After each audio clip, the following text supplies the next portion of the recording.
Alright, I'll try to make this quick. Because I got at least 5 of these I want to get through. And at least half are Netflix, half are HBO. And first one is a mini-series watched not too long ago on Netflix that I believe came out a few years ago. It's about, I want to say 2017. It might have been 2018, but I'm pretty sure it's 2017. It's a Western miniseries called Godless. And there's a lot of things I really liked about it. It's 7 episodes. It's got very old school, traditional kind of Western story, but there's changes to it. Like there's a town the main character goes to where it's literally all women because all the men died in a horrific mining accident. And there's 3 main characters. Jack O'Connell plays the main character who's he's sort of like a gangster, but he's an outlaw with this gang that doesn't like them anymore, so he runs away. Michelle Dockery plays this character, Miss Fletcher, who lives out on a ranch away from everyone. And I've never seen Downton Abbey, but I'm pretty sure she's from that show. And then there's Jeff Daniels, who plays the main bad guy, the outlaw. What was his name? Frank Griffin. And he's got a whole team of really nasty motherfuckers that roll with him everywhere he goes. They just burn towns down and tear shit up. That's all they do. The first couple episodes and the last couple episodes are by far the strongest points. The midsection, there are some parts in the middle that kind of drag a bit. If there's one complaint I would use, it would be that maybe the pacing could use a little bit of work. But it's gorgeously shot. They really make use of the Southwest setting that they have. I'm pretty sure this is filmed in New Mexico. And the cinematography is beautiful. You get just wonderful looking vistas of the Old West and shit like that. It looks really nice. It doesn't hold back on Old West style violence either. It gets pretty fucking brutal. Like, right when it starts, Jeff Daniels, this isn't really a spoiler because I'm pretty sure it's in the previews, or it should be, because he spends pretty much the entire miniseries with only one arm. Because how it starts out is Jack O'Connell's character, reason why he leaves, because after disagreeing with Frank, he shoots him in the arm and he's got to get it amputated. So he's going around the Old West looking for this guy with one arm, just pissed. So those 3 actors, Scoot McNairy plays a sheriff in here, who everyone makes fun of for being a quote-unquote coward, but he's actually one of the better, more sympathetic characters in here. And, God, the one kid from Game of Thrones, I'm trying to remember his name, but he played a deputy, and I think the deputy's name was Whitey, and I didn't like the way that they concluded that character's arc, but I want to say Thomas Brody Sangster. He played one of the younger characters in Game of Thrones. He was really good in it.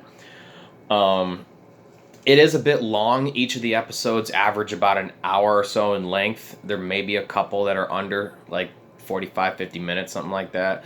But the first and last episodes are the longest, especially I think the last one is at least an hour and 20 minutes. So almost feature length. The dialogue is really solid. It's pretty much mostly written and directed by the guy who created it, and that's Scott Frank. Scott Frank has been a screenwriter for a long time in Hollywood, but he's also directed a couple of things. He directed something else that Jeff Daniels was in. It was his first movie as a director was that, if anyone's seen that Joseph Gordon-Levitt movie, The Lookout, where it was kind of like a bank robbery / heist movie, where Jeff Daniels played a blind guy. It was a really good movie, and he directed that. And the other one he directed, oh, it was that Liam Neeson movie that I liked. It was A Walk Among the Tombstones.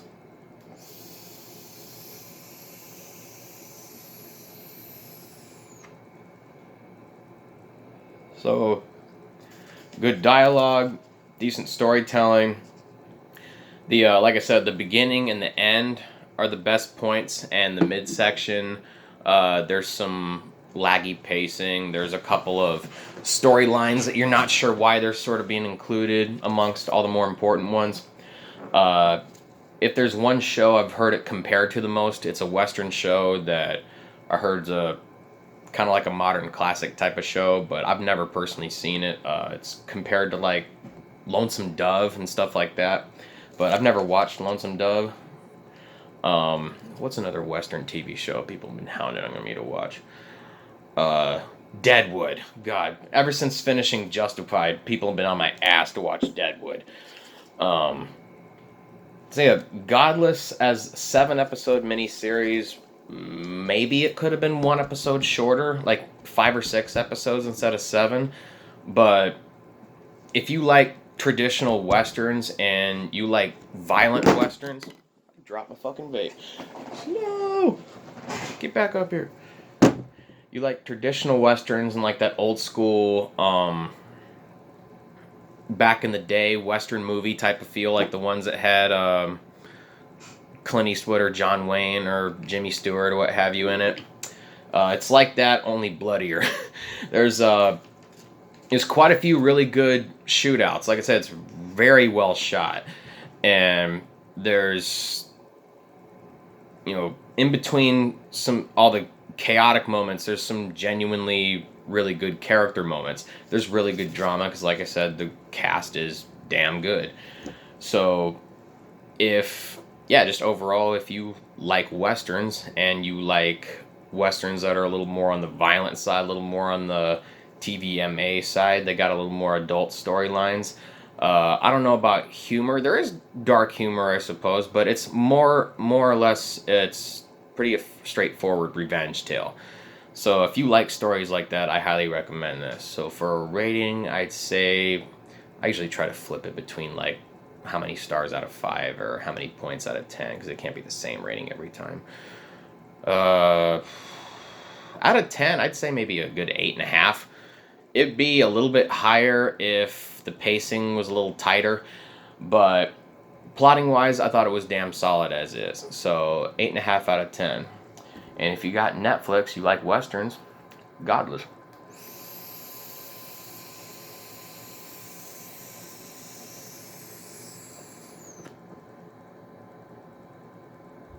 Nope, vape juice. All weed. Have a good one, y'all.